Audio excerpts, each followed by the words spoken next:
मुझे अब ये बता दें कि एपलेट ऑर्डर कौन कौन से थे, कोर्ट के ऑर्डर। पेज 325 निकालें, page 325, decision and appeal, section 129। ये भी एक एपलेट ऑर्डर है, ठीक है, पॉइंट 1 वाला। ये कोर्ट का ऑर्डर है, कंफर्म, मॉडिफाई और कैंसिल। अगले सफे पे आए। अच्छा, मीनवाइल मैं आपसे कुछ वीडियोस भी शेयर करूंगा। एक तो मेरा ये प्लान है कि कुछ आपके पेपर्स डाउनलोड करके जो आपने टर्म टेस्ट 1 और 2 दिया हुआ है, उसमें जिस तरह थ्योरी आपने लिखी हुई है या न्यूमेरिकल को प्रेजेंट किया हुआ है, उसमें जो सजेशंस हैं वो आपको दे दूंगा। तो व्हाट्सएप में कुछ छोटी मोटी चीज़ें आती रहेंगी, एक चलती रहेगी। एक व्हाट्सएप के ऊपर ये भी वीडियो आएगी कि कोई 2-3 पास्ट पेपर्स मैं खोल के रख लूँगा, सामने आपको बता दूंगा टैक्स रेट्स कौन कौन से हैं, कौन से गिवन होते हैं और पेपर पैटर्न में कैसी चीज़ें आ रही होती हैं। तो ये छोटी मोटी चीज़ें आती रहेंगी, तो बस दिन में एक दफ़ा आपने चेक कर लिया करना है। वैसे तो मोबाइल आप अम्मी को जमा करवा दें, रात को एक दफ़ा या दिन में एक दफ़ा को पकड़ के ना ऐसी 15-20 मिनट रखें, ज़्यादा नहीं मोबाइल के लिए। तो एक दिन में 15-20 मिनट मोबाइल बस। बाकी फिर अगर कोई आपके घर में बेसमेंट है तो बहुत ही अच्छा है, उसमें रखें, या फर्स्ट फ्लोर है वहाँ रखें, कहीं ऐसी जगह रखें कि आपको सीढ़ियाँ चढ़ के जाना पड़े या उतर के जाना पड़े। और प्लीज़ इससे साइड पे रख के कर दें, आप देखें कैसी एफिशिएंसी आती है। हज़ारों साल नरगिस अपनी बेनूरी पे रोती रहेगी, आप जैसा पैदा हो जाता है। अच्छा, तो एपलेट ऑर्डर कौन कौन से थे? नंबर 1, ज़्यादा बातें करने का आज टाइम नहीं है, सेक्शन 132 3 और 6, ये भी एक एपलेट ऑर्डर था। सेक्शन 132 खोलें, 132 का 3 और 6, किधर है इसका वो 132 का 3 और 6, ये भी एक एपलेट ऑर्डर था। एक एपलेट ऑर्डर कल मैंने आपको नहीं लिखवाया था, वो आप निकालें जरा। सेक्शन 133, सेक्शन 133 का 5, खुद ही ढूंढ लें ऑनलाइन वाले। सेक्शन 133 का 5 चल पड़े, सेक्शन 133 का 5, ये भी तो एपलेट ऑर्डर है ना, कोर्ट का फैसला। तो 2-3 एपलेट ऑर्डर हमने पढ़े हैं, 3 एपलेट ऑर्डर टोटल हो गए। एपलेट ऑर्डर किसे कहते हैं? कोर्ट के ऑर्डर को। ओके, अब निकाल लें जी वो हमारा सेक्शन जो आखिरी रह गया था, 124।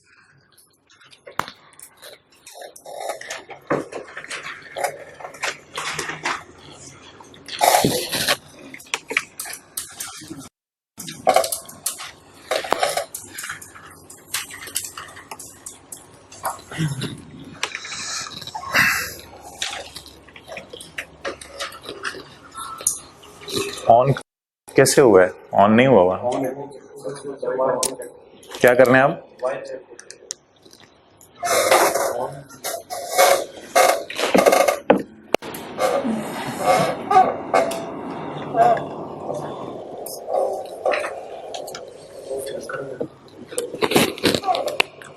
और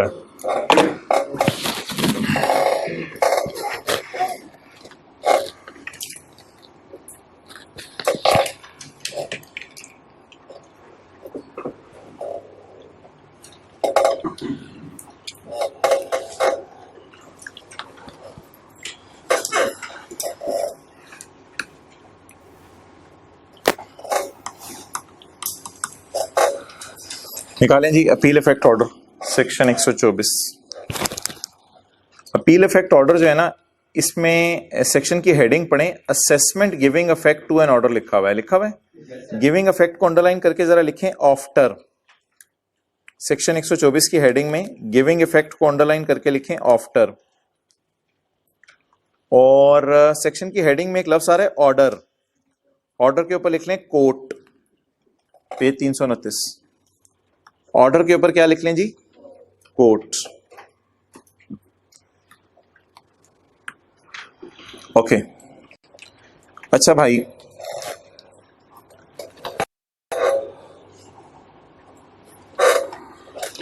अब आपने कहानी समझनी है, ये मैं बना के लाया हूं घर से। कोर्ट अपना एपलेट ऑर्डर देता है, कंफर्म, मॉडिफाई, कैंसिल वाला। कोर्ट के एपलेट ऑर्डर को कोर्ट ऑर्डर भी कहते हैं। कोर्ट अपना ऑर्डर भेजता है कमिश्नर को, टैक्स पेयर को भी भेजते हैं, मुझे पता। कोर्ट अपना ऑर्डर भेजते हैं कमिश्नर को, और कमिश्नर और टैक्स पेयर कहते हैं यार बस इस कोर्ट का फैसला आ गया, हमने आगे नहीं जाना। इज इट पॉसिबल कि कभी ऐसा भी हो कि ये रुक जाएं या हमेशा ही आगे जाया करेंगे? और अब ये दोनों आपस में कहते हैं यार चल यार बस यार बात खत्म हो गई यार, कोर्ट का फैसला आ गया, बात खत्म, हम आगे नहीं जाना आपने, ठीक है। अब लॉ मेकर कमिश्नर पे एक जिम्मेदारी डाल रहा है फॉर्मेलिटी पूरी करने के लिए, ना फॉर्मेलिटी पूरी करने के लिए टैक्स पेयर के घर असेसमेंट ऑर्डर भेज दो। जज के फैसले के बाद कमिश्नर ने कहा हाँ, जज के फैसले के बाद टैक्स पेयर के घर क्या भेज दो, असेसमेंट ऑर्डर भेज दो। ये एक फॉर्मेलिटी सी है। इसमें क्या लिखा होगा यार, जैसे जज साहब ने आपको डिसाइड किया केस, वैसे हमारा केस क्लोज हो गया तो अल्हम्दुलिल्लाह हमारी मीटिंग्स बड़ी अच्छी रही और ये, और बस एक फॉर्मल लेटर सा भेज दो कि यार बड़ा अच्छा रहा हमारा सारा सिलसिला और इट्स ओवर नाउ, फ्रॉम आज से हमारा सिलसिला खत्म हुआ, अब इस साल के बारे में मैं आपको नहीं छेड़ूंगा, क्योंकि किसका फैसला आ गया, जज का फैसला आ गया। तो एक फॉर्मेलिटी सी है जो आपने पूरी करनी है, किसने, कमिश्नर ने, किसके फैसले के बाद, कोर्ट के फैसले के बाद। तो बताएं जी क्या हुआ करेगा, कोर्ट क्या दिया करेगा, एपलेट ऑर्डर किसको मिला करेगा, कमिश्नर को। कमिश्नर फॉर्मेलिटी पूरी करने के लिए टैक्स पेयर को क्या भेजेगा, इस असेसमेंट ऑर्डर के दो नाम है, अपील इफेक्ट ऑर्डर, क्योंकि अपील के बाद गया ना, अपील इफेक्ट ऑर्डर, और इसका सबसे अच्छा नाम ये है assessment after court order. Giving effect का मतलब मैंने अभी क्या लिखवाया, after, assessment after court order. एक मिनट ले लें, नोट कर लें, assessment after court order.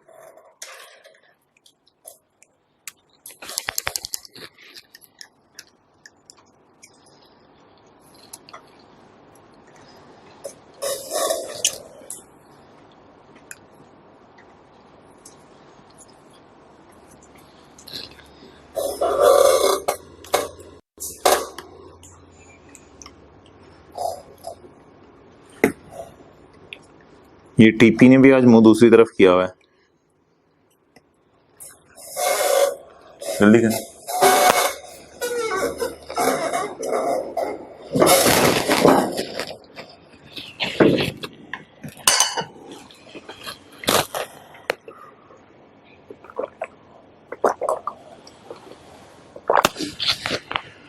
Okay,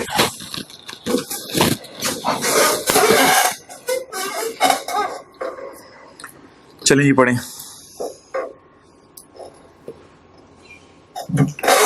court कौन सा फैसला भेजेगा, एपलेट ऑर्डर। फिर कमिश्नर फॉर्मेलिटी के तौर पे असेसमेंट ऑर्डर भेजेगा। असेसमेंट का ऑर्डर का नाम है assessments giving effect to court order या अपील इफेक्ट ऑर्डर। और ये फॉर्मेलिटी इतनी बड़ी फॉर्मेलिटी नहीं है, एक छोटी सी फॉर्मेलिटी है कि लॉ मेकर ने कहा कमिश्नर जब मर्जी कर दे। कमिश्नर ने कहा कोई 2 4 6 महीने लगा दूं, और लॉ मेकर ने कहा यार 2 साल ले ले तू, बस 2 साल में कभी भी तुझे टाइम मिले ना, बैठे बैठे ये फॉर्मेलिटी के तौर पे ना इसके घर एक लेटर भेज दी, बस अच्छा खासा टाइम मिल गया। अगले सफे पे आए।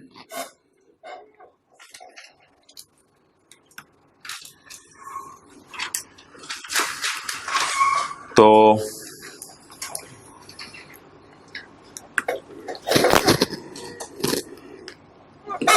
सेक्शन 124 का 1। अच्छा जी, तो 2010 हमारा साल है जी, तो इसकी रिटर्न हमने कब जमा करवाई होगी, 2011 में।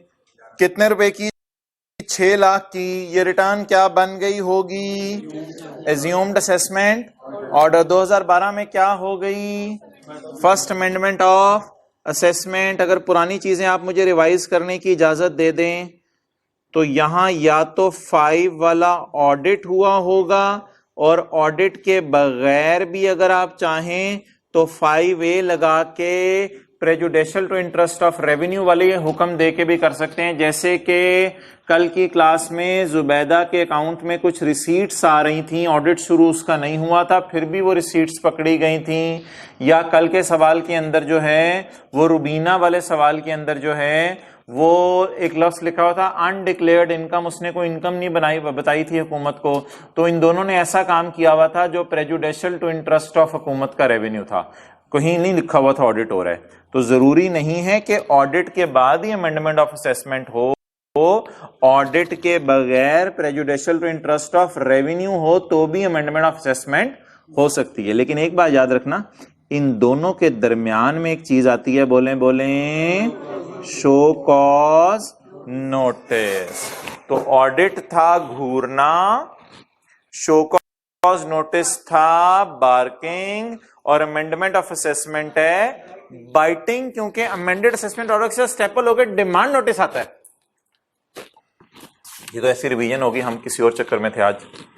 आपने रिटर्न जमा करवाई, लेकिन ये नोट आपने जरूर करना है। आपने रिटर्न जमा करवाई, रिटर्न क्या बन गई? Assumed assessment order. फिर आपका क्या हुई? First amendment of assessment. आपने कहां अपील कर दी? कमिश्नर अपील ने केस डिसाइड कर दिया, लेकिन आप फिर भी आगे चले गए कहां? ATIR में। ATIR ने केस डिसाइड कर दिया कि आपकी इनकम 9 लाख ही है, अब आप जो मर्जी करो करना है, हम नहीं मानते, बस आपकी इनकम 9 लाख है। It is called as appellate order. अभी किसका ऑर्डर आया? कोर्ट का ऑर्डर आया। It is called as appellate order. ये भी तो एपलेट ऑर्डर था वैसे। ये CIR, ये भी तो एपलेट ऑर्डर था। अच्छा, इट इज कॉल्ड एज, कब आ गया? मई में। दोनों पार्टीज ठंडी हो गई, दोनों पार्टीज, बोथ पार्टीज ठंडी हो गई। लिख लें, दोनों पार्टीज ठंडी हो गई। ठंडी हो गई क्या मतलब? अब हमने आगे कहीं कोर्ट में नहीं जाना। अब हमने आगे क्या? क्वेश्चन ऑफ फैक्ट है, कर भी तो नहीं सकती आगे। नहीं, आपको क्या पता क्वेश्चन ऑफ फैक्ट है? कहां लिखा हुआ है? सेल नहीं है 6 लाख। नहीं, सेल तो नहीं है, ये तो टैक्सेबल इनकम है, कोई भी वजह बन सकती है। रिटर्न फाइल, ये तो इनकम है। अच्छा, तो दोनों पार्टीज क्या हो गई जी? ठंडी हो गई। मुर्दा ठंडा हो जाता है तो कब्रिस्तान ले जाते हैं। अच्छा, दोनों पार्टीज ठंडी हो गई, दोनों पार्टीज ठंडी हो गई। अब क्या करें? अब बस कमिश्नर को जब भी टाइम मिले ना, यहां से गिनना शुरू करें फाइनेंशियल ईयर के एंड से। 2 साल के अंदर अंदर कमिश्नर क्या करे? By this date commissioner should issue an assessment order, जिसमें आपको बता देगा आपकी इनकम 9 लाख ही है। It is called as appeal effect order, या एक और नाम assessment giving effect to order. Assessment giving effect to court order, ये नाम भी तो है ना, assessment giving effect to court order. कितने अरसे में जी देने? 2 साल में। पढ़ लें आप, पॉइंट 1 में आ जाए।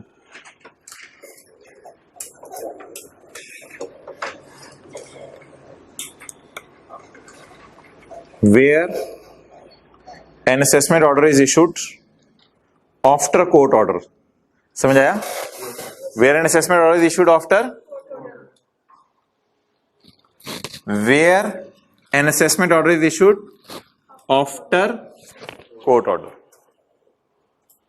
where an assessment order is issued after court order, where an assessment order is to be issued after court order, the commissioner shall issue the assessment order। ही इसका मुश्किल सा नाम अपील इफेक्ट ऑर्डर है।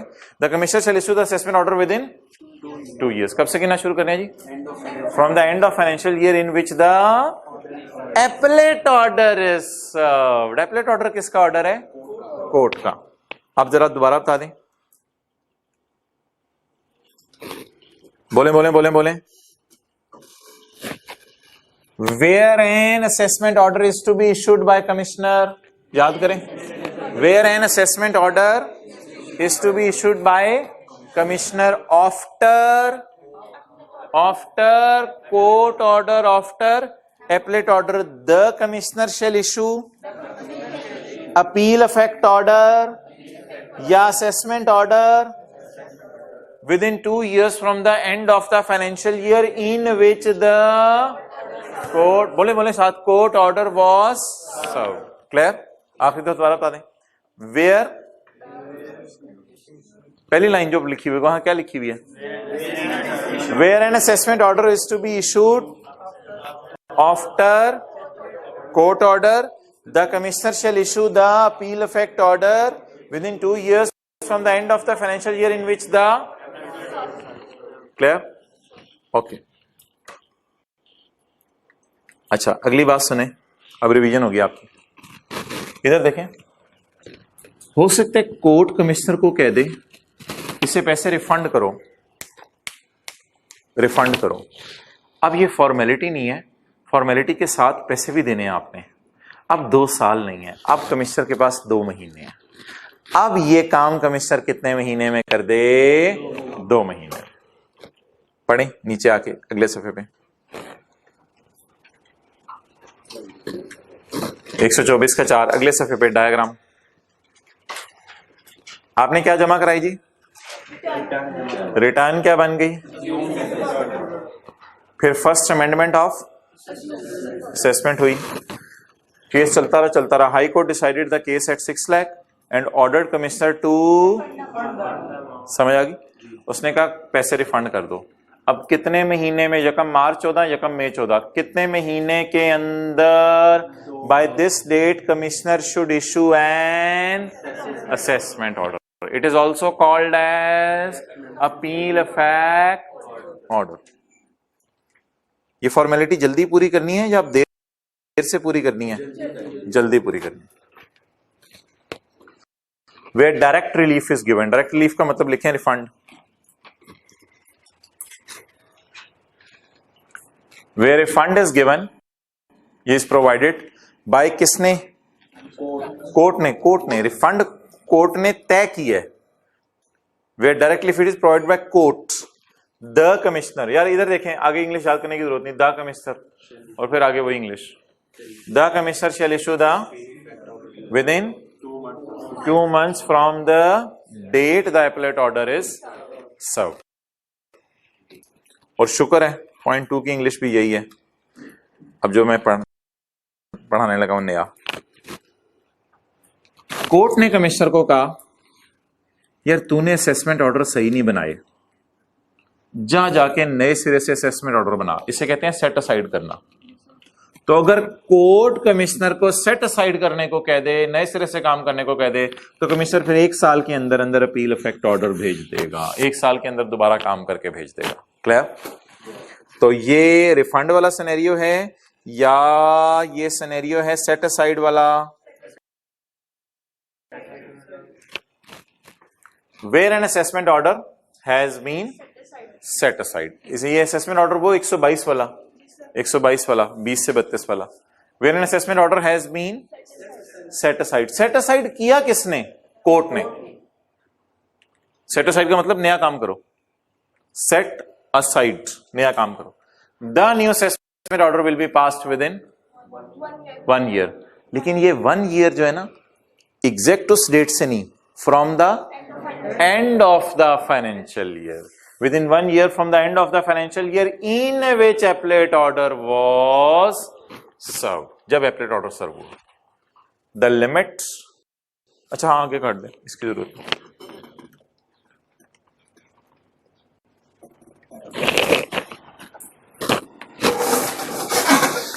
Any question? अच्छा अब आप ऐसा करें,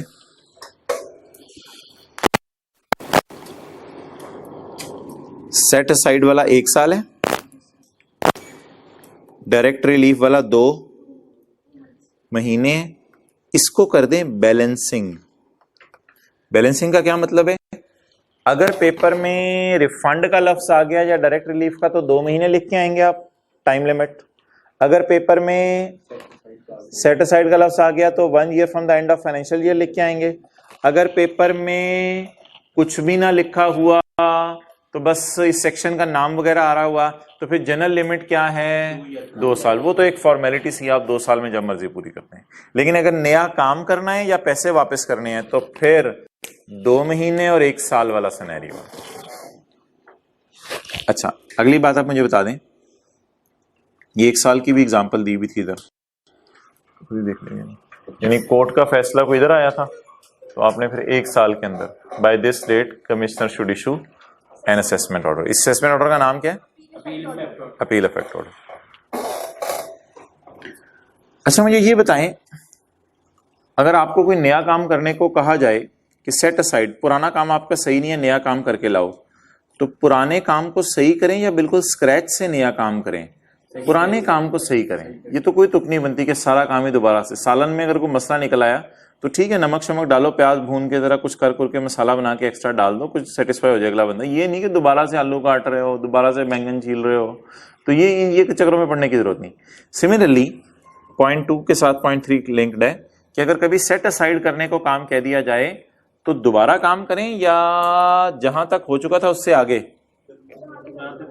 अच्छा, अगर कमिश्नर ने कोई नोटिस वगैरह भेजे हुए थे इंफॉर्मेशन मांगने के लिए, वो नोटिस दोबारा भेजे या वो नोटिस जो भेजे जा चुके काफी हैं? जो भेजे जा चुके काफी हैं। अच्छा, टैक्स पेयर अगर कोई रिटर्न्स वगैरह ला के दे चुका था पिछले सालों की, वो आप दोबारा मांगी जाएं या ला के दे चुका है वही काफी हैं? जो रह गई हैं वो मांग लें। तो काम को स्क्रैच से शुरू करना है या जहां तक हो चुका है वहां से आगे? पॉइंट 3 किससे लिंक्ड है? पॉइंट 2 से। अब पढ़ें जी उर्दू में। ये मैंने ना सर्कल किया हुआ दूसरी क्लास में, वही देख लें। कमिश्नर के लिए ये जरूरी 124 का 3, कमिश्नर के लिए ये जरूरी नहीं है कि कोई नोटिस इशू करके डाटा मांगे जो नोटिस पहले कभी इशू कर दिया हो, या कोई रिटर्न दोबारा मांगे जो पहले से मांगे। तो कमिश्नर के लिए ये जरूरी नहीं है कि नए काम दोबारा करने लग जाए।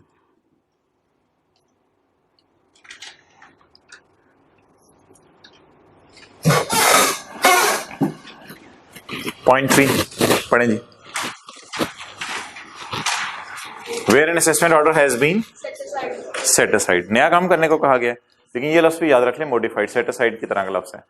Where an assessment order has been modified the case may commence from the next stage. जहां तक हो चुके उससे आगे may commence from the. It will not be necessary, ये जरूरी नहीं है, इसकी कोई जरूरत नहीं है कि तुम दोबारा आलू छीलो, दोबारा जो है वो सब्जी छीलो, नहीं है। It will not be necessary to reissue any notice which was, it is not necessary to refurnish any return which was already furnished. Okay,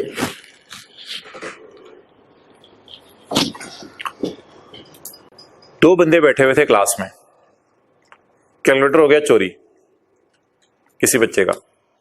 अब दो बच्चे क्लास में बैठे हुए थे, तो उस बच्चे ने इल्जाम लगा दिया कि जी ये अंजुम ने कैलकुलेटर चुराया। अब प्रिंसिपल साहब के पास केस चला गया अंजुम का, और प्रिंसिपल साहब ने अंजुम के बारे में डिसाइड कर दिया ये अंजुम ने नहीं चुराया। तो इंप्लाइड सी एक बात है कि दूसरा बंदा अकरम ही बैठा हुआ था क्लास में, अकरम में दूसरे बंदे का नाम है, तो इंप्लाइड सी बात है कि बैठे ही कितने बंदे हुए थे? दो।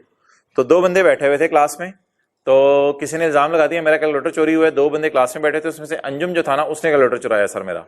तो प्रिंसिपल साहब ने जब केस सुना, केस फाइनल किया कि ये अंजुम ने कैलकुलेटर नहीं चुराया। तो ये बात इंप्लाइड है कि अब एडमिन स्टाफ कॉलेज का अकरम को बुलाएगा, और अकरम को बुला के अकरम क्या कहेगा? अकरम कहेगा प्रिंसिपल साहब का फैसला पढ़ो, इसमें लिखा हुआ है अंजुम ने नहीं चुराया, तो इसमें मेरा नाम तो है ही नहीं। और चुप कर जा, तेरा नाम नहीं है, कमरे में नहीं बैठा हुआ था। तो यही कहेंगे ना कॉलेज वाले से। अच्छा, जब मोहतरम पॉइंट 5 है एक रिक्लासिफिकेशन, पॉइंट 5 है एक रिक्लासिफिकेशन। जब कभी कोर्ट का फैसला आ जाए कि ये इनकम अंजुम की नहीं है, तो जाहिर बात है वो इनकम किसी की तो है ना पाकिस्तान में, वो इनकम किसी की तो है ना पाकिस्तान में। अब ये ना कहिएगा लॉ मेकर को कैसे इल्हाम होगा किसकी है, वो जाहिर बात है फैक्ट्स देखेगा, जाके पता चलेगा कौन कौन बंदे मौजूद थे, कौन इनकम कमा रहा था। अच्छा, तो अगर एक इनकम अंजुम ने कमाई है, इस पे लड़ाई हो गई, बाद में कोर्ट ने कहा नहीं अंजुम ने कमाई, अंजुम भी रिलैक्स हो गया, यार शुक्र है मैंने कमाई भी नहीं थी, तो ये एक बात इंप्लाइड है कि फिर किसी ना किसी ने तो कमाई है। अगर कोर्ट फैसला सुना दे ये फैक्ट्री नवाज शरीफ की नहीं है, तो शहबाज शरीफ की तो है ना, है तो शरीफ बरादरान की ही ना, है तो शरीफ बरादरान की ही, तो ये किसी ना किसी की तो है ना। ये तो इंप्लाइड बात है कि अगर नवाज शरीफ कह रहे हैं ये मेरी प्रॉपर्टी नहीं है, लंदन के अंदर कोई फ्लैट है, शहबाज शरीफ कहते हैं मेरा भी नहीं है, नवाज शरीफ कहते हैं चलो फिर किसी का एक का तो है ना दोनों में से, ये तो नहीं कि दोनों का नहीं है। तो सिमिलरली जब कभी किसी एक बंदे के बारे में फैसला कोर्ट सुना दे, तो उसमें सिर्फ एक ही बंदे का नाम लिखा होता है। लेकिन कमिश्नर जब जाता है तो जाके कितने असेसमेंट ऑर्डर बनाता है? 2 असेसमेंट ऑर्डर बनाता है। अब अगर कभी कोर्ट का फैसला आएगा कि ये इनकम अंजुम की नहीं है तो कमिश्नर जाके 2 फैसले सुनाएगा, 2 अपील इफेक्ट ऑर्डर या 2 असेसमेंट ऑर्डर बनाएगा। ये इनकम अंजुम की नहीं है, ये वाला इसके घर भेज देगा, और एक और भेजेगा यहां से बार बार, ये इनकम किसकी है? अकरम की है। और अब अकरम एतराज नहीं कर सकेगा कि मेरा नाम तो फैसले में नहीं लिखा हुआ। भाई इंप्लाइड सी बात है, अगर किसी और की नहीं है तो तू नहीं कमाई होगी। उर्दू में पढ़ लें।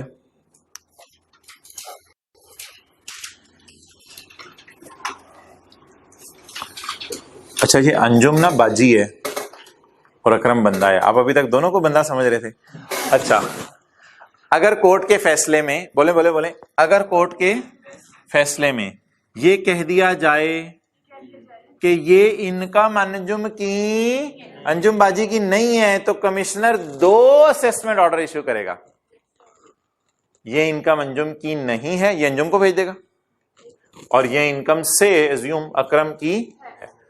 अब अकरम ये एतराज नहीं कर सकता कि मुझे क्यों अब अकरम ये एतराज नहीं कर सकता कि मुझे क्यों असेसमेंट ऑर्डर इशू किया, क्योंकि अकरम का ऑर्डर अंजुम के केस के फैसले के ताबे इशू हुआ है, उसी की वजह से इशू हुआ है ना, वरना शौक तो नहीं था लॉ मेकर को।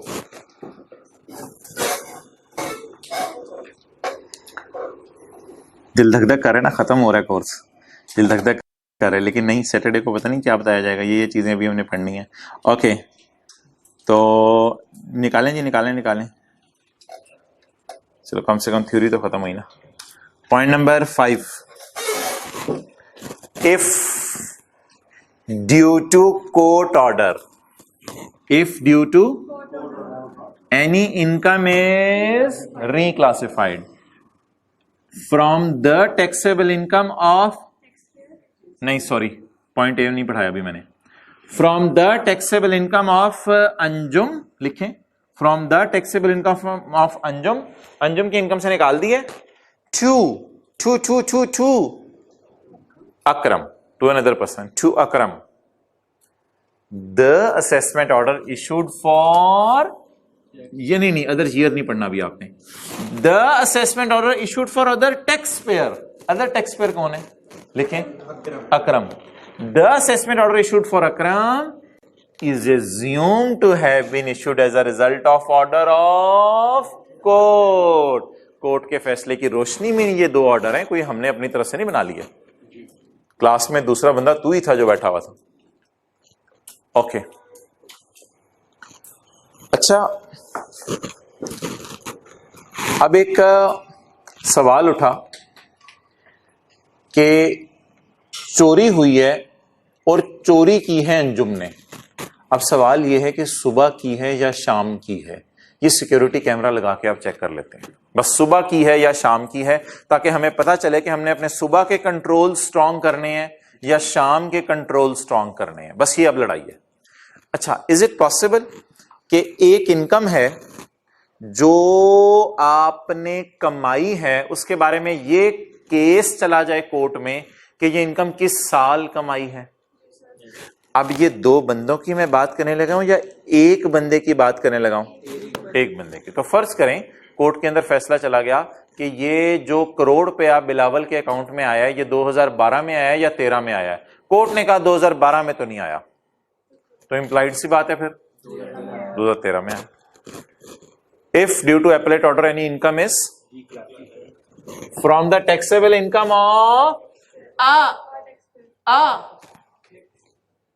अब टैक्स पेयर नहीं बदलना, taxable income of a taxpayer from 1 year to another year. The assessment order issued for other year is assumed to have been issued as a result of order of court order. उसी के फैसले के ताबे ये order आया।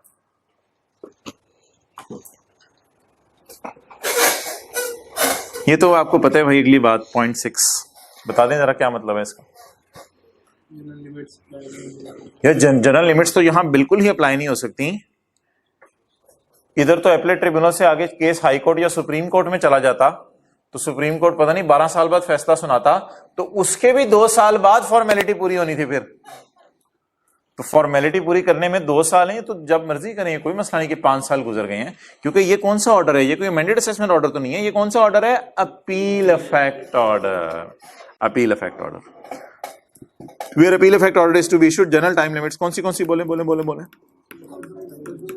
122 के 2 और 4 वाली, ये नहीं लगेंगे। क्लियर?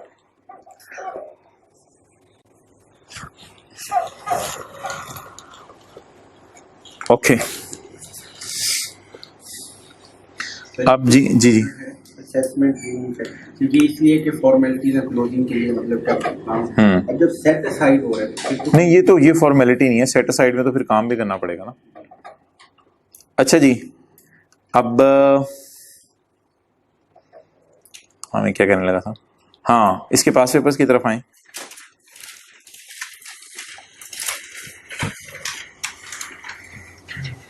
क्वेश्चन 7 का ए, बी काट दें, बी काट ही दें। क्वेश्चन 7 का A, the appellate tribunal inland revenue has set aside the assessment order and order of appellate tribunal. Order of appellate tribunal का क्या मतलब है? Court order. And court order was received by commissioner on November 30, 2004। अब आप मुझे date बता दें, किस दिन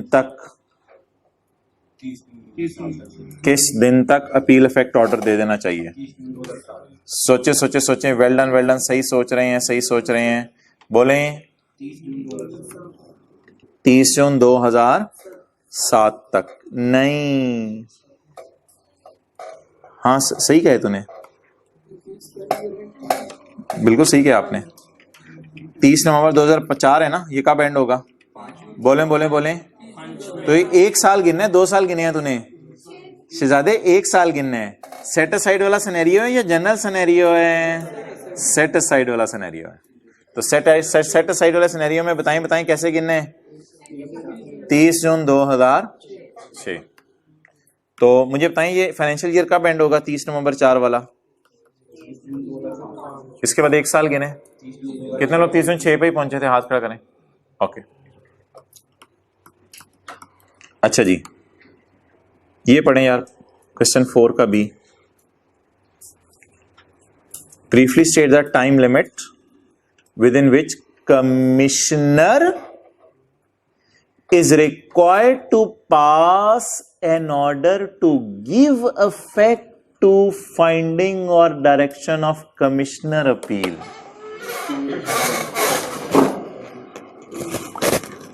कहां से पता चलना था? ये सेक्शन है, सेक्शन की हेडिंग है गिव इफेक्ट। और इस सेक्शन में ऑर्डर कौन पास करता है? कमिश्नर। इस सेक्शन में ऑर्डर कौन पास करता है? कमिश्नर। तुझे मैंने मारना है। इस सेक्शन में कमिश्नर, चुप, तुझे मैंने इस सेक्शन में कमिश्नर ऑर्डर पास करता है। ये तो 129 वाला ऑर्डर है, कमिश्नर अपील वाला। ये तो 131-32 वाला ऑर्डर होगा उसका, और ये तो 133 वाला ऑर्डर है हाई कोर्ट का। ये लोग ऑर्डर देंगे। इस सेक्शन में कौन ऑर्डर इशू करता है? मैं ये आपसे पूछ रहा था, कमिश्नर। ठीक है। और किसके फैसले के बाद? कोर्ट के फैसले के बाद। कोर्ट तो कमिश्नर अपील भी है, कोर्ट तो सारे हैं। अच्छा जी, अब पढ़ें जरा। Briefly state the time limits within which commissioner is required. काम किसके कंधों पे डाले? Commissioner is required to pass an order. Commissioner तू ऑर्डर पास कर। पेपर में पता कैसे चलना था? गिव इफेक्ट के लफ्ज से। हेड सेक्शन की हेडिंग है, commissioner is required to pass an order to give effect to the finding of commissioner appeal. इसका मतलब है किसने फाइंडिंग या किसने फैसला कर दिया है? कमिश्नर अपील ने। अब किसने करना है? कमिश्नर ने सिर्फ एक फॉर्मेलिटी से पूरी करनी है। ये 2 साल में होगी ना। यहां डायरेक्ट रिलीफ का लफ्ज लिखा हुआ है और ना यहां डायरेक्ट रिलीफ का, ना सेट असाइड का। तो जनरल रूल लगेगा 2 साल।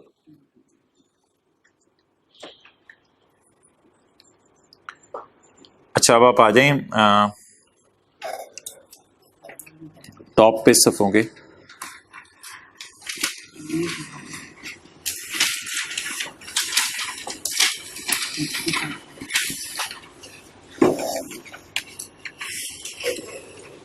ये आए पेज नंबर 308 पे, 308 पे सबसेक्शन 5, सबसेक्शन 5। अगर एक बंदा रिटर्न जमा ना करवाए तो हम उससे कितने पिछले सालों की रिटर्न मांग सकते हैं? 5 सालों की। और अगर मुसलसल 5 साल जमा नहीं कराए उससे कितने सालों की? 10 सालों की। अगर किसी को ये भूला हुआ है तो ये तस्वीर जो है वो ले ले, ये तस्वीर ले ले अगर किसी को भूला हुआ है। 114 का 5 वैसे तो लिखी होगी दाएं बाएं, आपको किताब में मिल जाएगी। अच्छा, इधर देखें, येलो मार्कर और ग्रीन मार्कर।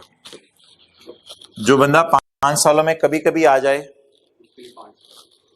मैंने आपको कहा था 2021 में हम खड़े हैं और 2021 ये भी चल रहा है, अभी भी जून, हाँ तो गुजर गया जून जुलाई, ये शायद आपको अप्रैल में या मई में पढ़ाया था।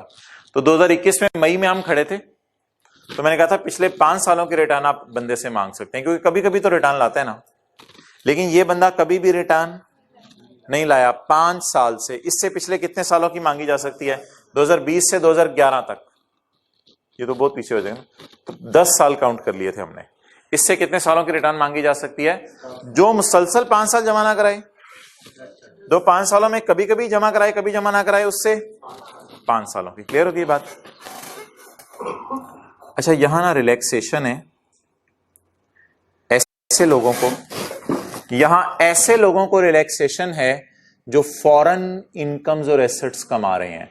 एक सेक्शन था foreign incomes and asset statement, जाके देखें, एक सेक्शन था, एक था वेल्थ स्टेटमेंट और एक था सेक्शन पेज नंबर 313 पे foreign incomes and asset statement. याद आ गया?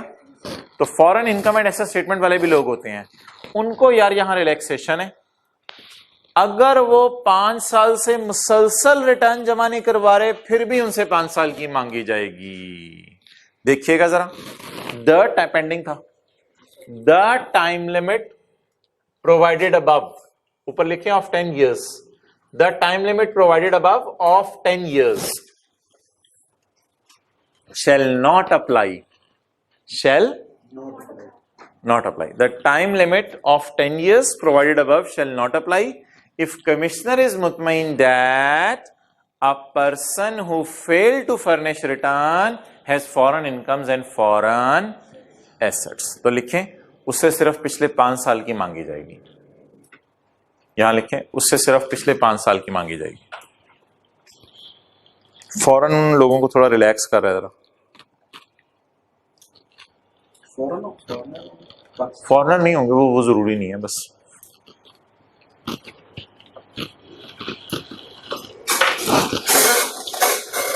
ओके। अच्छा, एक बात बेस्ट जजमेंट असेसमेंट में हमारी पेंडिंग है, लेकिन उसको मैं पढ़ने से पहले यहीं पे आऊंगा। आप मुझे बता दें यार, बेस्ट जजमेंट असेसमेंट किसकी की जाती है? जो 4 लोग थे उनमें से एक मैं बता देता हूं, जो वेल्थ स्टेटमेंट जमा नहीं करवाता था। किसी को याद है बेस्ट जजमेंट असेसमेंट कितने अरसे में की जाती है? 5 साल में, 5 साल में की जाती है बेस्ट जजमेंट असेसमेंट। ओके, अब जरा इधर आए,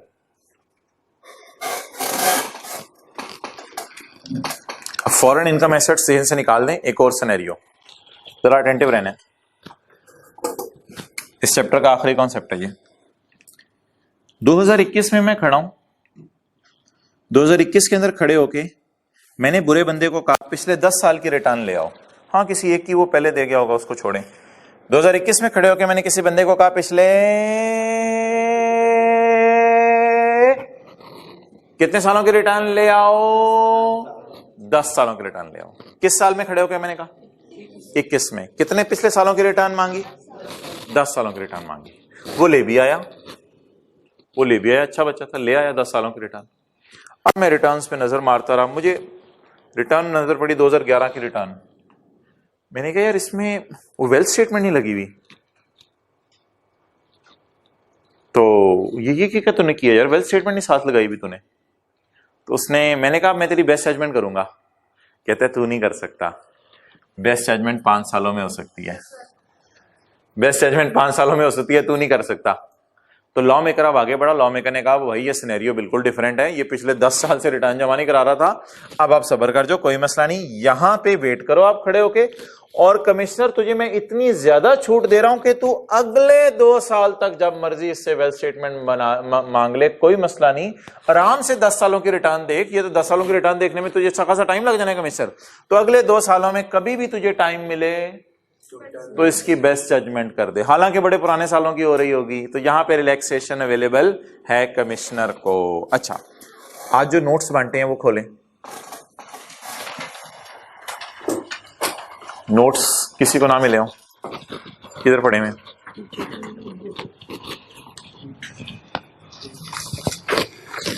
किसी को ना मिले हो? आज के नोट्स में इसकी मैंने एग्जाम्पल लिखी हुई है, इस बात की मैंने एग्जाम्पल लिखी हुई है, सफे के एंड पे आए, उसका सप्लीमेंट से तो कोई ताल्लुक नहीं था, वैसे ही बीच में आ गई, सफे के एंड पे आए, not a part of supplement, वैसे सेक्शन 121 के 3 की लास्ट 3 लाइनें, ये भी छोड़ें, सेक्शन का रेफरेंस छोड़ें, आप पहले सफे के एंड पे जरा पढ़ें। अगर 2021 में रिटर्न मांगी 10 साल की, ऊपर देखें, अगर 2021 में रिटर्न मांगी 10 साल की, 2011 से लेके 2020 तक की, और टीपी ने बोले टीपी ने अब कंबाइन जमा करा दी, आज के नोट्स का एंड पे लिखा हुआ है मैंने, ये आज के जो नोट्स अपलोड हुए हैं, और टीपी ने अब कंबाइन जमा करा दी, और उसने वेल्थ स्टेटमेंट W, और उसने W लिख लें वो, और उसने वेल्थ स्टेटमेंट जमा नहीं करवाई, तो आप बताएं क्या होगा? 30 जून 23 तक उसकी बेस्ट जजमेंट की जा सकती है, 30 जून 23 तक उसकी बेस्ट जजमेंट की जा सकती है। ये बात आज के नोट्स में उर्दू में मैंने लिख दी है, जो आज के सप्लीमेंट के नोट्स अपलोड किए हैं। बहरहाल आप हजरात उसको छोड़ें, आप अभी लॉ की प्रोविजन पढ़ लें, और ये उर्दू वाली लाइन जो है ना, घर जाके फिर लिख भी लीजिएगा अपनी किताब पे। लॉ की प्रोविजन के सफ़े पे है सेक्शन 121 का 3,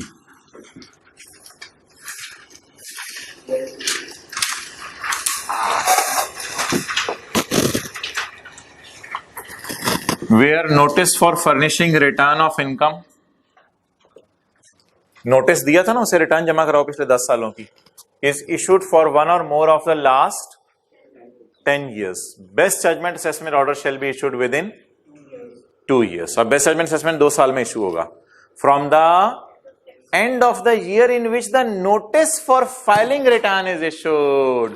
मुझे बताएं नोटिस कब हमने दिया है रिटर्न फाइल करने का? 21 में, और वो भागा भागा ले भी आया रिटर्न्स, तो 21 में हमने नोटिस दिया था रिटर्न फाइल करने का, वो रिटर्न्स ले भी आया। अब हम इसकी वेल्थ स्टेटमेंट कब तक मांग सकते हैं इससे? वेल्थ स्टेटमेंट की बात यहां कोई नहीं लिखी हुई, वो मैंने एक एग्जांपल दी है, तो अब इसकी वेल्थ स्टेटमेंट कब तक की मांग सकते हैं? कब तक मांग सकते हैं? 30 जून 23 तक। और अच्छा, ये जरा सेक्शन रिवाइज करें।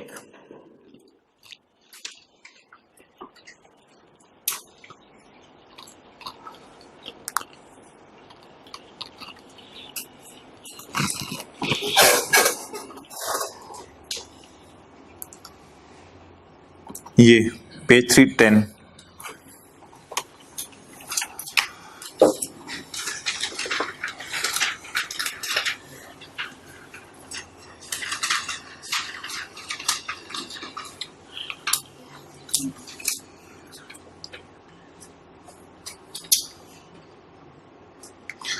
अच्छा पेज 310 अभी छोड़ें, आप अपनी उधर ही उंगली रखें।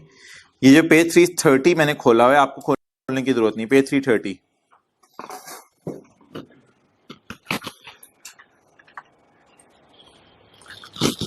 ये पेज 310 है ना?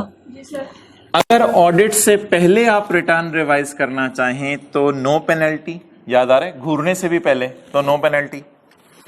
अगर ड्यूरिंग ऑडिट, ब्रैकेट वाला नहीं पढ़ना, अगर ड्यूरिंग ऑडिट और बिफोर शो कॉज नोटिस तो 25% पेनल्टी, अगर आफ्टर शो कॉज नोटिस तो 50% पेनल्टी। क्लियर? अगर ऑडिट से, ये आज वाली डायग्राम अभी अभी भी जो 124 के एक, अगर ऑडिट से पहले पहले रिटर्न रिवाइज करनी है तो कोई पेनल्टी नहीं। अगर शो कॉज नोटिस से पहले पहले रिटर्न रिवाइज करनी है तो, अगर शो कॉज नोटिस के बाद रिटर्न रिवाइज करनी है तो, अगर आप शो कॉज नोटिस के बाद भी रिटर्न रिवाइज कर देते हैं ना, तो खुशी की खबर सुने, आपके घर अमेंडेड असेसमेंट ऑर्डर और डिमांड नोटिस नहीं आएगा, आप बदनाम नहीं होंगे। यही सारा यहां लिखा हुआ है। Before audit,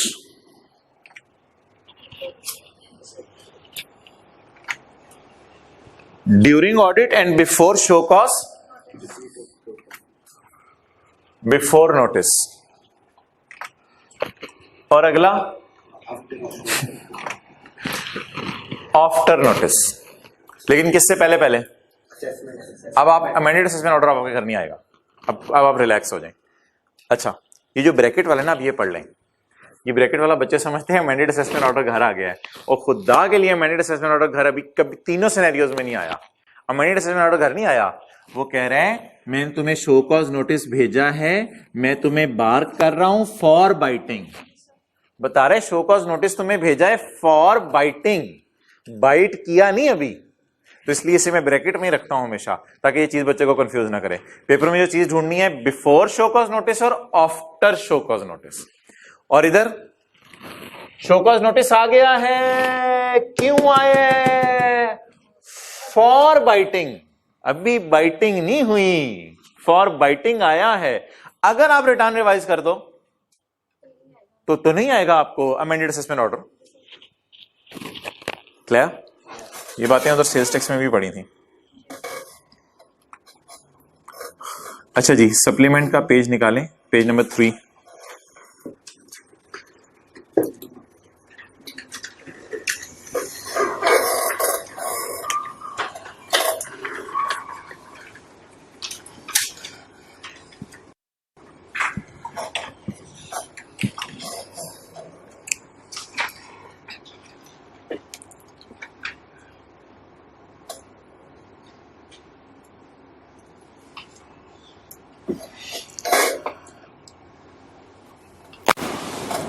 page number 4।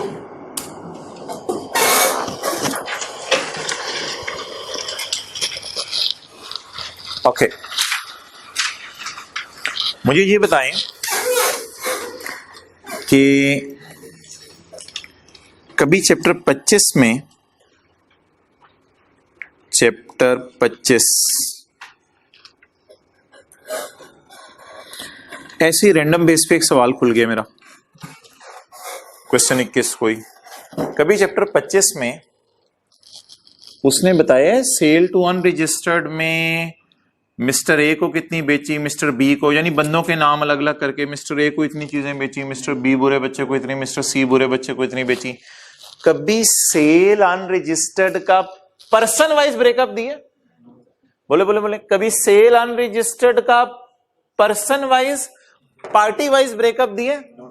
नहीं दिया। ओके, अब ये जो सप्लीमेंट में चीज आई है वो एक कॉन्सेप्ट है लॉ का, सेल्स टैक्स के लॉ का। वो कॉन्सेप्ट हजरात ये है, ये क्या बंद हो जाते हैं मैं ऐसे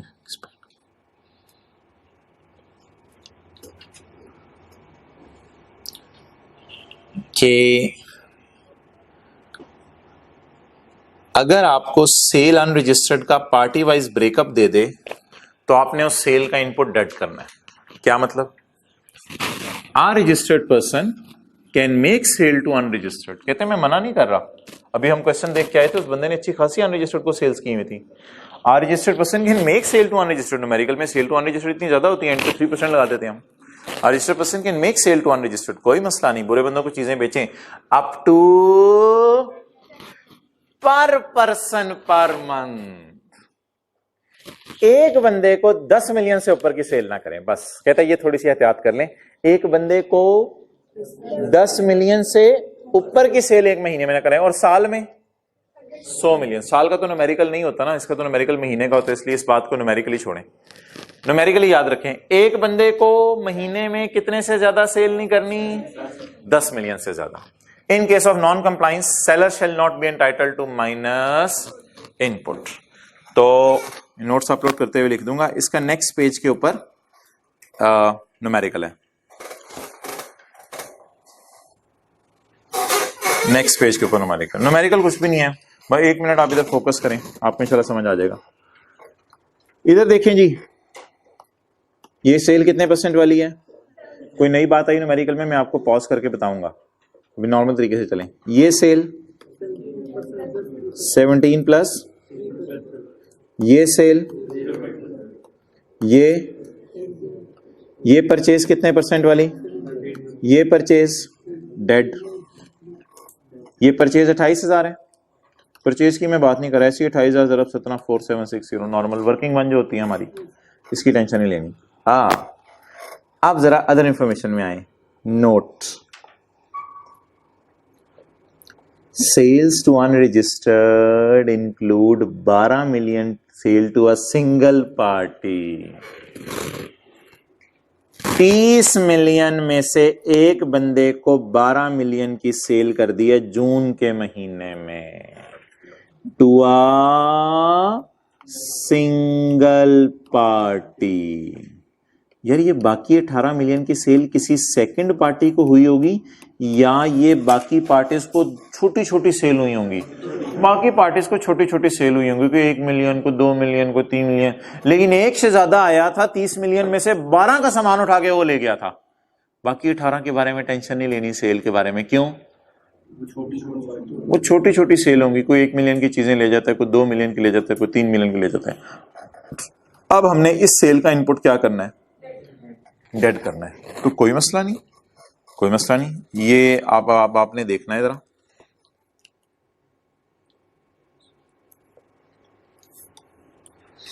अच्छा, अब आप हजरात ने देखना है।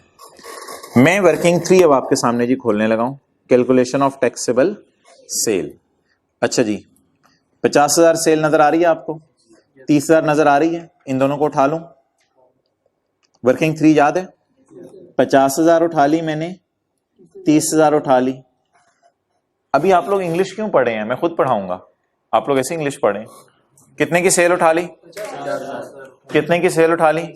30,000 की सेल उठा ली। आपको याद है ये उठाते होते हैं और अलग अलग रखते हैं इनको, क्योंकि इस पे 17% लगना होता है, इस पे 20% लगना होता है। 30,000 में से 12 मैंने लिख लिया कि इन लोगों को मैंने सेल की है ग्रेटर देन 10 मिलियन। ये बहुत ही बुरे बच्चे हो गए फिर। और बैलेंसिंग क्या आ गया? वो जो तोड़ के मैंने लग किया था 18 आ गया। क्लियर? आप बता दें आप कि जो मैंने सेल सबसे बुरी वाली सेल की है, जिसपे लॉ मेकर को गुस्सा है, वो कौन सी वाली है? पुरानी, बाकी सारी पुरानी चीजें हैं, वो 30 में से 12। अब जब मैं वर्किंग 2 में जाऊंगा तो वर्किंग 2 में मैंने 4 लाइनें डाली। वर्किंग 2 में 4 लाइनें डाली। एक्सपोर्ट सेल, एग्जेम्प्ट सेल, पुरानी वाली लाइन, वो ऊपर से देख लें। 13,000 और 1,000 है। मैं रुपीज इन 1000 में सॉल्व किया हुआ है। एक्सपोर्ट सेल और एग्जेम्प्ट सेल, ये 2 फिगर्स आपने मुझे बतानी है। टैक्सेबल लोकल सेल और टैक्सेबल सेल बुरी वाली, ग्रेटर देन 10 मिलियन वाली, ये दोनों फिगर्स मुझे आपने बतानी है। ये डाटा आपके सामने मौजूद है। 80 से ज्यादा ना रखवाइएगा, 80 से कम नहीं। ये 80 इधर लेके जाना है, लेकिन हिम्मत करें, हौसला करें, मुझे ये वाली फिगर बताएं और ये वाली फिगर बताएं। ये वाली फिगर बता दें। बोले बोले होंठों से। ये वाली फिगर 12, ये तो बुरी वाली सेल हो गई। और बाकी क्या बची? 50 प्लस 18, ये 68 कहां लिखा? ठीक है जी। अब ये 68 क्या है?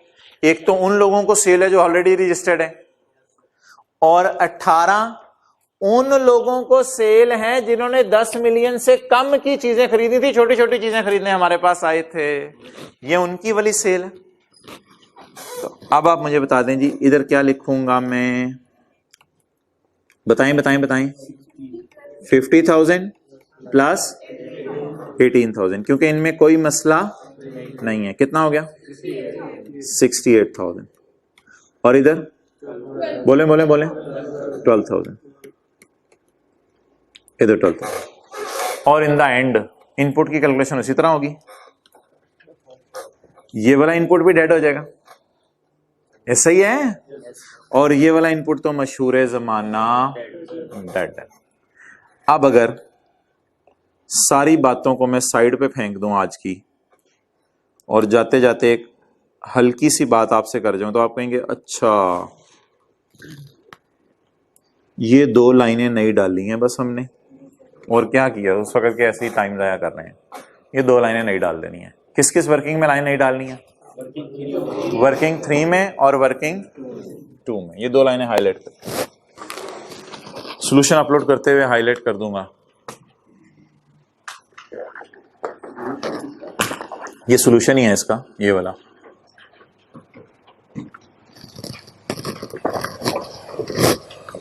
बाकी न्यूमेरिकल उसी तरह, इस 30,000 पे एंड पे याद रखना है कितने परसेंट लगाने हैं? 3%। इस 30,000 पे 3% लगाना है। 100% चांस है कि ये न्यूमेरिकली पेपर में नहीं आएगा, ऐसी रिस्क कवर करने के लिए आपको करा दिया। 100% चांस है, ये नहीं कि सप्लीमेंट आ गया तो वही सारा पेपर में आ जाना है, इसको तो 100% चांस है ये पेपर में कोई नहीं आएगा, ऐसी एहतियातन रिस्क कवर करने के लिए। वो खैर है, 3% तो लगाएं आपको, कोई मसला नहीं।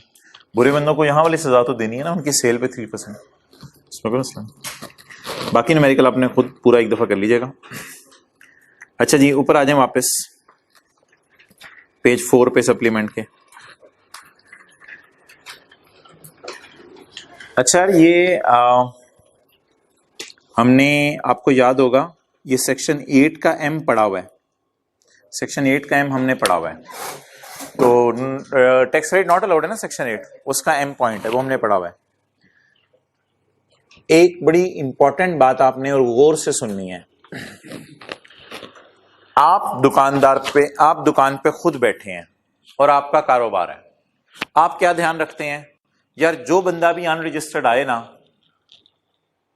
उससे मैं एनआईसी वगैरह जरूर मांगू।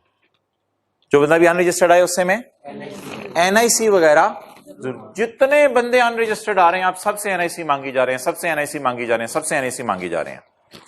एक ध्यान आपने ये रखना है एनआईसी मांगने वाला, ठीक है।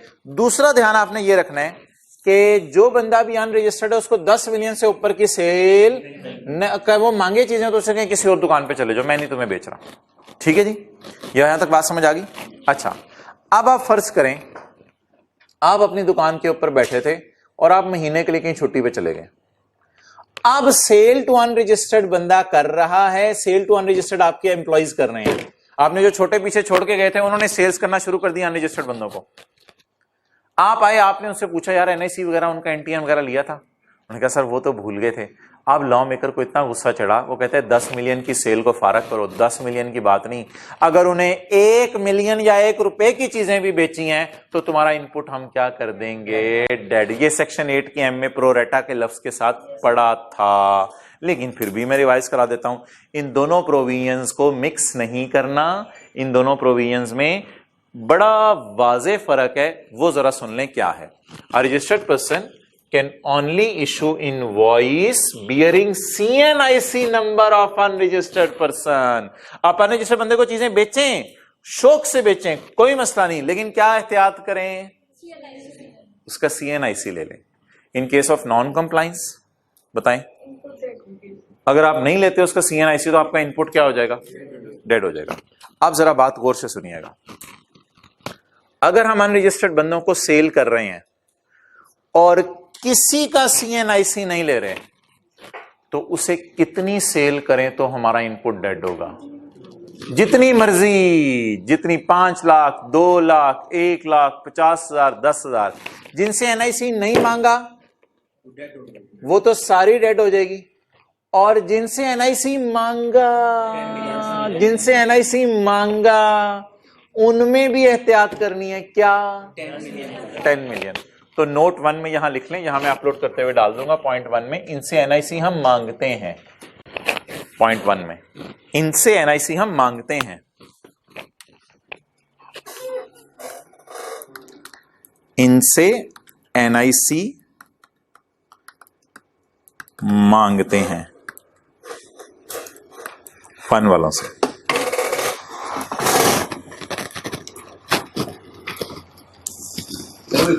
एक मिनट, वो आप दिखा देना वो क्या थी, वो परचेजेस थी। अच्छा लाइट चली गई थी। अच्छा अब ये जो नीचे वाला पॉइंट था पॉइंट 4, वो सुन लो। अगर हम सेल करें अनरजिस्टर्ड को और उससे एनआईसी ना मांगे तो 5 रुपए की भी सेल करेंगे तो उसका इनपुट डेड है। और अगर एनआईसी मांग लें और 10 से ऊपर की सेल करें तो भी डेड है। अब बात क्लियर हो गई? कोई कंफ्यूजन? कोई कंफ्यूजन नहीं। ये बात अब अपने मुंह से बोल दें। पॉइंट 4 वाली, अगर अनरजिस्टर्ड बंदे को बेचें और एनआईसी उससे ना मांगे तो 5 रुपए की सेल भी उसे करें तो उसका इनपुट, ये वाला पॉइंट कह रहे हैं। और अगर एनआईसी मांग लें और सिंगल पार्टी को 10 मिलियन से ऊपर की चीजें बेच दें तो हमारा इनपुट क्या हो जाएगा? डेड हो जाएगा। अच्छा अब इसी सवाल में फर्ज करें यार, इसी सवाल में फर्ज करें एक लाइन ये भी लिखी होती, देखें इधर, total sales to unregistered persons include sale of 12 million to a single party जिसको हमने बेच दी हैं चीजें। इसी सवाल में एक लाइन और लिखी होती, इस 18 मिलियन में से 1 मिलियन कुछ ऐसा भी है, 1 मिलियन या 5 लाख, भाई देख, इस 18 मिलियन में से 1 मिलियन या 5 लाख या 2 लाख रुपए ऐसे भी हैं जो ऐसे बंदों को बेच दिए हैं जिनको एनआईसी नहीं मांगा, तो वो वाली सेल भी उसी तरह जाती और क्या हो जाती? उसका इनपुट डेड हो जाता। क्लियर होगा अब ये बात? भाई आपको समझ आ गई? ओके अच्छा जी, ये आखिरी सफा है, एक निकालें, पेज 3,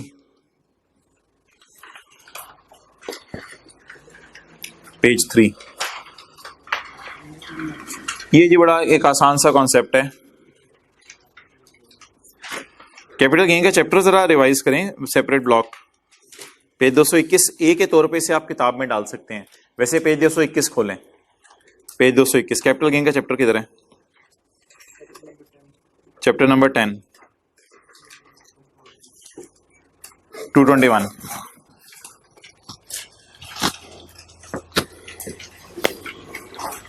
किसी को याद आ रहा है? जाती घर का बेचना, दुकान की लैंड का बेचना या प्लॉट का बेचना, सेपरेट रेट्स लगते हैं। किसी को यह भी याद आ रहा है कि 4 साल के बाद बेचें तो इसके ऊपर टैक्स नहीं लगता, 4 साल के अंदर अंदर बेच दें तो इन पे टैक्स। और घर का बेचना खरीदना कैसे निकलता है? Consideration minus cost, consideration minus cost. Clear हो गया? तो घर का बेचना, शॉप का बेचना, शॉप की लैंड का बेचना, प्लॉट का बेचना, बता दें ये कौन सी इनकम है? Separate block. कैपिटल गेन में सेपरेट ब्लॉक इनकम है। याद आ गई ये चीजें? और 4 साल के बाद बेचें तो टैक्स नहीं लगता।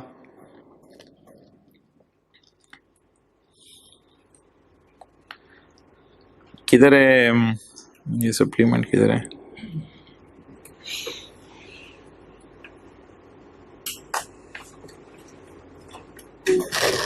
जी अच्छा, अब रूल पता है क्या यार? रूल ये है, पहले मैं एग्जांपल आपको कराऊंगा। रूल ये है कि आपने घर खरीदा, खरीद के बेच दिया, खरीदने के पैसे आपने कैश में पे नहीं करना है, बस ये रूल है। घर खरीदा, खरीद के बेच दिया तो गेन आएगा ना कैपिटल गेन के चैप्टर में। लेकिन एक चीज एहतियात रखनी है, खरीदने के पैसे आपने कैश में पे नहीं करने, आपको बैंकिंग चैनल से पे करने चाहिए। It's clear? ओके, एग्जांपल पढ़ लें। लीजिए, ये हमारा आखिरी कॉन्सेप्ट था, अल्हम्दुलिल्लाह ये भी ओवर हुआ। On 15 January 2021 mister A sold a house situated in for 15 million. Sold, ये तो कंसिडरेशन है ना, ये तो कंसिडरेशन है। और क्या क्या 2 चीजें दी होती है ना, नंबर 1 कंसिडरेशन और number 2 he had purchase this house in July 2020 for 19 million. उसने 19 मिलियन का खरीदा था, 19 मिलियन का खरीदा था, out of which 6 was paid in cash. 19 million का घर खरीदा तो बता दें कि कितने पैसे उसने कैश में पे किए। बोले अब सजा लॉ मेकर क्या देगा, सारी परचेज डेड करेगा या वो परचेज डेड करेगा जो कैश में पे की हो? सोचे what is sale price, what is sale price? Cost वैसे क्या है, वैसे 19, लेकिन आपने तो पेमेंट 19 में से खरीदने की पेमेंट आपने किस में कर दी? कैश में कर दी। तो इस तरह की बात सेल्स टैक्स में भी पड़ी थी ना, 50,000 से ऊपर की परचेज कैश में नहीं कर सकते।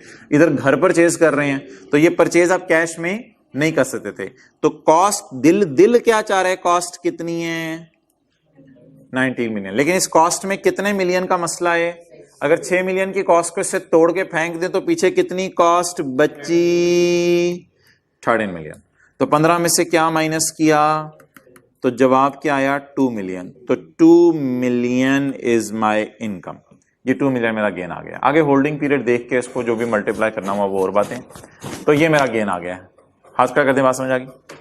तो किस चीज को परचेज कैश में नहीं कर सकते? घर है, आपने खरीदना है तो उसको आप कैश में पेमेंट नहीं कर सकते। लेकिन यार ये तब है, सिर्फ तब है जब घर की प्राइस 5 मिलियन से ज्यादा हो। ये रूल अब मैं नया बता रहा हूं। जब घर की प्राइस, और अगर घर हो ही 5 मिलियन से कम का कैश में भी ले सकते फिर आप कैश में ले सकते हैं। अगर घर की प्राइस किससे ज्यादा हो? 5 मिलियन से ज्यादा हो। तो पढ़ लें जी, ये रूल सिर्फ कब है? जब घर की price, if immovable property having a fair value, if immovable property having a fair value. Fair value कुछ इलाकों में एफबीआर बताता है, कुछ इलाकों में डिप्टी कमिश्नर बताता है। वो डिप्टी कमिश्नर इनकम टैक्स वालों का नहीं है, वैसे ही को बंदा है, विच एवर इज एप्लीकेबल। कुछ इलाकों में एफबीआर बताता है, कुछ इलाकों में डीसी बताता है, छोड़ें इसको। If immovable property having a fair value greater than 5 million, इनको कंपेयर करना है आपने, इनको कंपेयर करना है। इसको 6 से कंफ्यूज ना करें, 6 से कंफ्यूज ना करें, वो समझ लें जरा बात। क्या ये प्रॉपर्टी ग्रेट, इस क्या इसकी फेयर वैल्यू प्रॉपर्टी की? बताएं 5 मिलियन से ज्यादा है। अब अगर आप 19 मिलियन में से 1 मिलियन भी कैश में पे कर देते तो डिसअलाउ हो जाना था। तो 5 मिलियन 6 मिलियन से कंपेयर करने को कह रहा हूं या 5 मिलियन प्रॉपर्टी की पूरी प्राइस से कंपेयर करने को कह रहा हूं? सर्कल लगा सकते हैं आप इन दोनों को, ठीक है? ऑनलाइन वाले पता नहीं क्या करेंगे। 5 मिलियन और 19 मिलियन को सर्कल लगा सकते हैं। किसको कंपेयर करना है? 5 मिलियन तो लॉ का फिगर है, हमारे सवाल में किससे कंपेयर करना है? और अगर खरीदी ही लैंड, अगर खरीदा ही घर 4 मिलियन का होता और ही कैश में पे कर देते हैं, खत्म हुआ जी। Immovable property having a fair value greater than 5 million is purchased in cash, then it will have the following tax implications. क्या? Such amount shall not be treated as cost। हाँ, such amount shall not be treated as cost। Cost टूट के 13 रह गई है। एक छोटा सा सुन लें, जुर्माना लगना है 5% का, वो तो परचेज प्राइस पे लगना है जो कैश में पे हुई है। 5% का जुर्माना आपने हुकूमत को देना है। 5% का जुर्माना देना है जितनी आपने फिगर किस में पे की है? कैश में। ये तो अलग बात है, सादा सी बात है। तो 5% आप हुकूमत को जुर्माना दे दें। Such person shall have 5% penalty of the fair value। लेकिन obviously fair value paid in cash, fair value का आगे लिख लें, of the fair value paid in cash। ये मैं ब्रैकेट में लिख दूंगा अपलोड करते हुए, of the fair value paid in cash। जी हजरात, जुर्माना भी निकाल दें, हुकूमत को कितना देना है हमने? 3 लाख देना ना, 3 लाख। 6 million to 5%। जी 2 रूल बता दें जी। अगर हम घर 5 मिलियन से महंगा खरीदें, अगर हम घर 5 मिलियन से महंगा खरीदें, जैसे कि हमने 19 मिलियन का खरीदा है, तो उसमें अगर 1 मिलियन 2 मिलियन भी हम कैश में पे कर दें, या 6 मिलियन तो बहुत ज्यादा है, तो फिर वो क्या हो जाएगा? डिसअलाउ। तो 19 में से 6 तोड़ दें, बाकी कितना रह गया? 13। तो कंसिडरेशन माइनस कॉस्ट। ओके, ओहो, ये 2 तो ऐसे टाइम वेस्टेज वाले रूल्स हैं। ये पढ़ें। Capital gain on sale of property is exempt on the dependent of शहीद और dependent of a person who dies during PF federal और प्रोविंशियल गवर्नमेंट। तो सुन ले जरा, कोई बंदा शहीद हो गया या नौकरी करते हुए मर गया, हुकूमत की नौकरी करते हुए। अब उसके घर वालों ने सोचा बड़ा घर है, बेच देते हैं, किसी छोटे घर में जाके रह लेंगे।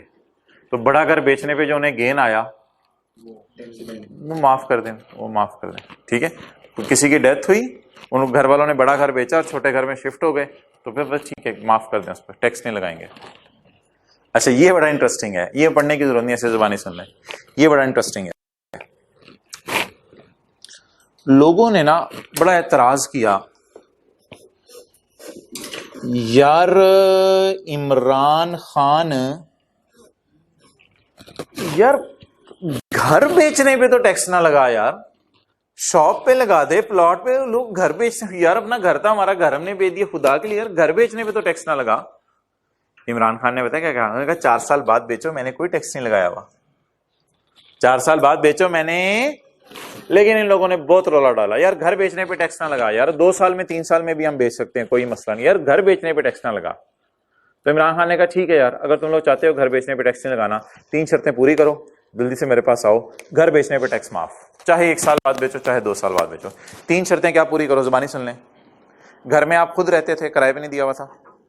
दूसरा, घर छोटा होना चाहिए, बड़ा घर नहीं होना चाहिए। छोटा बड़ा बता देता हूं कितना होगा। घर छोटा होना चाहिए, बड़ा घर नहीं होना चाहिए। और तीसरी शर्त, घर आप जिंदगी में पहली दफा बेचें।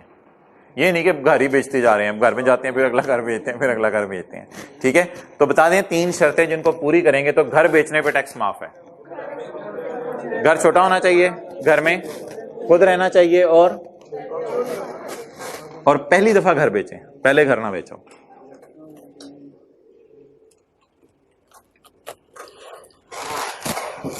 Capital gain of resident individual from sale of constructed residential, घर ही होता है ना, शेल बी एग्जेम्प्ट इफ 3 शराइत बता दें। Residential property is used for personal accommodation, खुद रह रहे हो, किराए पे ना दिया हो। Land area of property does not exceed 500 square yard, ये मैंने सुबह की क्लास में चेक किया था, तकरीबन 16 मरले आ रहा था, 16 मरले आ रहा था शायद, 16 मरले। इसको मरलों में कन्वर्ट गूगल पे चेक कर लीजिएगा, तकरीबन 16 मरले आ रहा था। लेकिन 16 मरले तो हमने याद नहीं करा ना, आपके समझने के लिए मैंने बता दिया छोटा घर क्या है, 16 मरले था। और फ्लैट अगर है ना तो वो 4000 स्क्वायर फुट है, ये शायद आ रहा था 14 मरले, ये 14 मरले आ रहा था, ये स्क्वायर फुट है। तो 16 या 14 मरले से अगर कम का है घर, और आप उसको क्या कर दें जी, सेल कर दें। लेकिन एक शर्त और याद रखो, exemption is not previously claimed by him. ये घर आपने कब बेचना है, प्रीवियसली की कोई घर आपने ना बेचा हो, घर आप जिंदगी में पहली दफा बेच रहे हैं, तो क्या बेनिफिट मिलेगा, शराइत जबानी हाँ, छोटा घर हो और ठीक है। अच्छा भाई, इधर ही कैमरा रखना, चैप्टर 18 निकालें, चैप्टर 18 पेज 363, पेज 363, ये एंड से चलें। Which rates are given in paper, ये इंशाल्लाह मैं आपको वीडियो बना के शेयर कर दूंगा, दिखा दूंगा कोई 1-2 attempts. How to prepare theory, भाई अब तो आप थ्योरी याद करके लिख लें, अगर याद नहीं रहती तो एक दफ़ा याद करें। अब जितना पेपर में 1-2 दफ़ा 3 दफ़ा कम से कम रिवीजन करें, 1-2 दफ़ा तो याद आपको करनी चाहिए थ्योरी अच्छे तरीके से। इन दिनों में 3 दफ़ा कम से कम इन आखिरी दिनों में रिवाइज होनी चाहिए। और दूसरा इसका बेहतरीन तरीका यह है कि थ्योरी रिवाइज करके चैप्टर का पहला सफ़ा खोल लें जहाँ सारे सेक्शंस की हेडिंग्स दी होती हैं, उसको ज़रूर नज़र मार लें, ताकि एक दफ़ा पता चल जाए इस चैप्टर मैंने क्या क्या याद किया है। तो वो जो पहला सफ़ा है उसको ज़रूर देखना है। Order of preparation in exam leave, आप किस तरीके से तैयारी करें उसमें लिख लें। सेल्स टैक्स और पहले 3 चैप्टर पहले कर लें, सेल्स टैक्स और पहले 3 चैप्टर पहले कर लें, यहाँ से आपके 40 नंबर इंशाल्लाह हो जाएंगे कवर। फिर उसके बाद इनकम टैक्स की तरफ मूव करें। और ये उसी भी रनिंग में है सेल्स टैक्स आपका, अभी भी हुआ है चंद दिन पहले। कौन से क्वेश्चन पेपर में पहले करने हैं, ऑब्वियसली थ्योरी के सवाल जो आसान हैं थ्योरी के जो आसान सवाल हैं वो आप पहले करें, सीधे सीधे मार्क्स हैं। और न्यूमेरिकल में अगर कोई एडजस्टमेंट समझ नहीं आ रही, उसको जो समझ आ रहा है करके आगे निकलें और एंड तक पेएबल टू गवर्नमेंट निकालें। सिनेरियो बेस्ड सवाल कैसे सॉल्व करने हैं ये हम किसी दिन डिस्कस करेंगे फिर क्लास में, बाकी चीजें छोड़ें ऊपर वाली। ओके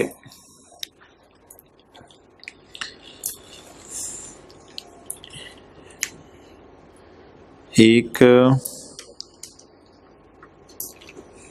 हाँ याद आ गया, शुक्र है।